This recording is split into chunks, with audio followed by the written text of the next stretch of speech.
আসসালামু আলাইকুম। আজকে আমি ম্যাঙ্গো পুডিং তৈরি করব। খুব সহজ রেসিপি, একদম ঝটপট বানিয়ে নেওয়া যায়। খেতেও দারুণ মজা। তাহলে চলুন দেখে নেওয়া যাক কিভাবে ম্যাঙ্গো পুডিং তৈরি করলাম। ম্যাঙ্গো পুডিং বানাতে হাফ কেজি গরুর দুধ নিয়েছি। দিয়ে দিচ্ছি হাফ কাপ চিনি। এখন আমি দুধটাকে ঘন করে জাল দিব। দুধটা ঘন হয়ে গেছে।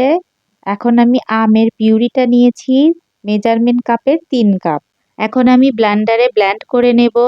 দেখুন সুন্দর স্মুথ পেস্ট তৈরি হয়ে গেছে। ম্যাঙ্গো পিউরিটা রেডি হয়ে গেল। এখানে আমি হাফ কাপ গরুর দুধ নিয়েছি।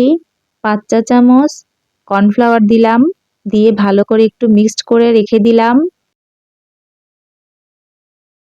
এখন আমি দুধের মধ্যে আমের পিউরিটা সবটুকু দিয়ে দিলাম।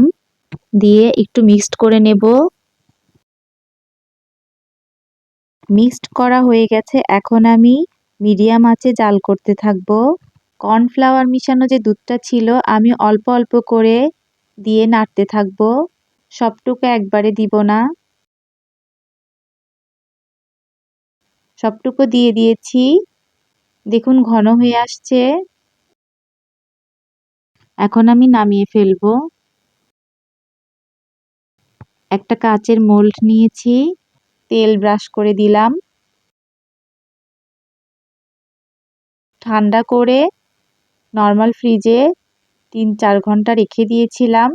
এখন আমি আপনাদের মোল্ড আউট করে দেখিয়ে দিচ্ছি যে কতটা পারফেক্ট হয়েছে। দেখতে যেমন সুন্দর হয়েছে, খেতেও খুবই সুস্বাদু হয়েছে। দেখুন খুব সুন্দর হয়েছে। আমি কেটে দেখিয়ে দিচ্ছি। এত মজা হয়েছে, এরকম করে তৈরি করে খাবেন। আজ এ পর্যন্তই। সবাই ভালো থাকবেন, সুস্থ থাকবেন। আল্লাহ হাফেজ।